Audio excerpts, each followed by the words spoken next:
What's up, guys? My name is Colin Moriarty. I'm here with Jared Petty, the illustrious. Greetings. Jared Petty. And we're here to play a little bit of The Legend of Zelda for our top 125 Nintendo games. The Legend of Zelda obviously is a very early NES game, a game that I hold very near and dear to my heart.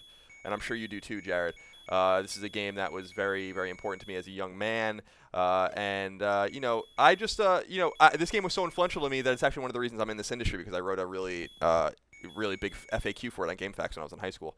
One of the things that got me noticed back in the day. So we're just going to play the first 10 minutes or so of the game now. Now, Jared, how did you play this game when you were a kid? Were you one of the crazy people like me that tried to do as many things as possible before even going to the first dungeon? Getting the second sword and the candle and all those kinds of things? You don't need to go down there without the white sword. I mean, the fact is you've already got 3 heart containers available early in the game that you can just run and grab. You want to fill up your bombs. You want to get as many items as you can. You want to have the magic shield. Well, why go down into that first labyrinth and do something more difficult than is necessary when you can just run around this world and grab all the things you already need? For example, there's an area up here we could bomb. We don't have any bombs yet.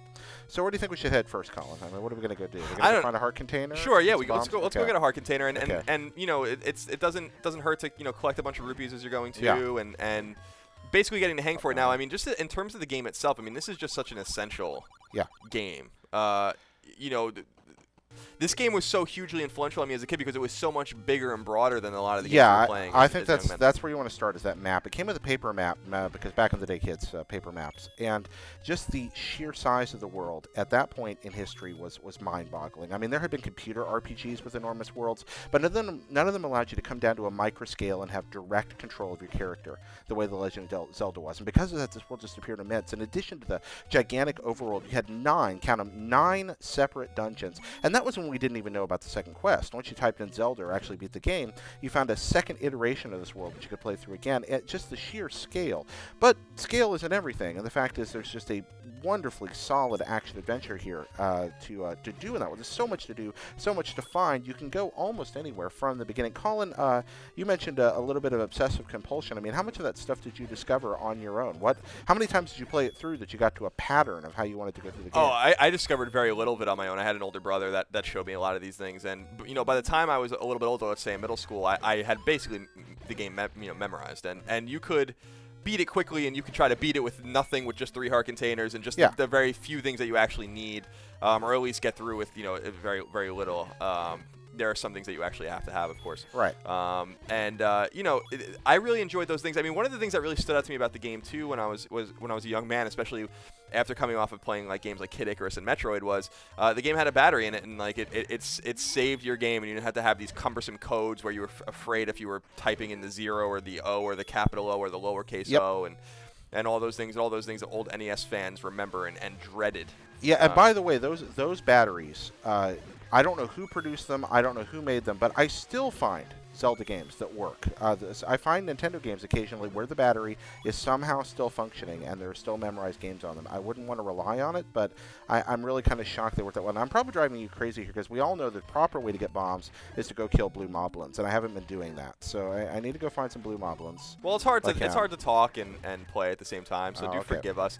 And you know, it's just so funny watching this game being played because I was so obsessed with it. And like you said, the second quest especially was so dynamic because it really more than doubled the game time. Especially if you were unfamiliar with it. And I remember talking to my uncle, who's a bit older than me, and he was talking about this was one of the games that justified the helpline that you would call in the 80s. That there was just so much obscure stuff. People running around bombing every wall. People running around burning every bush with the candle to find all these hidden secrets. Lots of myths. Oh crap! I slipped and did that, folks. This is what happens when you. Oh, there it is. Yeah, I know where it was. I'm embarrassed there. For all of posterity, for all of eternity, there's going to be a video of me bombing the wrong slot. But I swear it's because I slipped on the controller there. Yeah, we are using the Wii U tablet to play this, so it is a little cumbersome. It's definitely not that tight NES controller we're all used to. It's not. Is it here on this one? Okay, now, well, there. Look at there. A lever hit me. Octoroks, Tick-Tights, levers, and do you remember it, Colin? Can you sing it?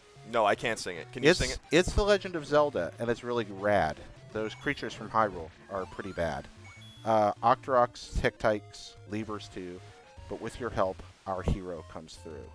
and he's like woogie woogie woogish or something like that there at the end. I believe that's the Zelda. You know what's the next one? This just reminds me, just the bombing, by the way. You I'm wasted all your embarrassing bombs. myself. I know. Look at Oh, this. we're old men now. I mean, it's been a long time since we That's really true. played this game. I haven't sat down and played Zelda all the way through since high school, probably. Oh, really? Yeah. Oh, I did it like 6 months ago.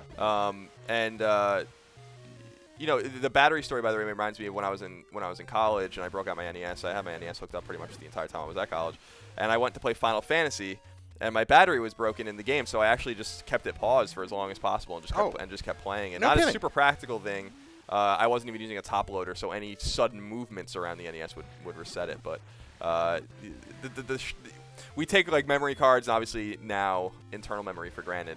Can't get but that yet. the batteries are essential back in these games. Man, I'm playing horrible here. Okay, so guys, a few tips. If you are going to be OCD like Colin and I, there is a right way to do this. Okay, there are 3 heart containers that you can get early on before you even enter the first dungeon. You want to grab all of those. One of them is the one we just grabbed there. The other 2 are also located, one behind a burning bush. The other, I think, is behind another bombable wall. You want to get the blue ring, which you can help afford by going behind the casino. There's a hidden wall.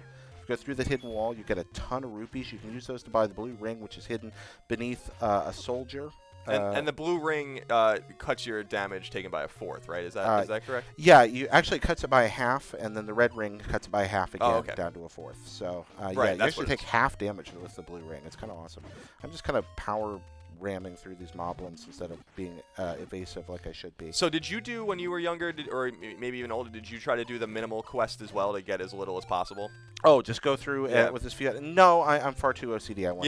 I mean, it's something you can do, and I've played games like that, including this one, and I know people really enjoy that. There are FAQs dedicated to a lot of games to do as little as possible, which I think is fun. But yeah, I like to do everything. I like to get everything. I like to feel powerful. Exactly. There are items called the power bracelet. I mean, how could you not want that? And there's so much to find. Exploration is part of the fun. But yeah, there are some pretty delightful minimal runs. Look at that. Okay. Well, this is a good place to probably wrap it up. Yeah. Geez, look at that. But yeah, folks, it's The Legend of Zelda. It is, in fact, really rad. Not only is it a classic, but it actually stands up. The gameplay is ridiculously fun. When you get down in the dungeons, in particular, the boss fights are well constructed. The puzzles are very clever. There's a lot to explore and a lot to find. This is a game that stands the test of time. Do not let the primitive visuals fool you. This is actually a delight to play through from beginning to end. And the second quest is as hard as anything there is in the world to deal with. And I will say, too, that I always say it's important to understand the history of games, and this is an important one if you're a younger gamer or more an experienced gamer that hasn't played Zelda before. You'll see a lot of the games you love in Zelda. So check it out. It's on a lot of different platforms, so you can check it out wherever you are, basically. Thank you for tuning in, and goodbye.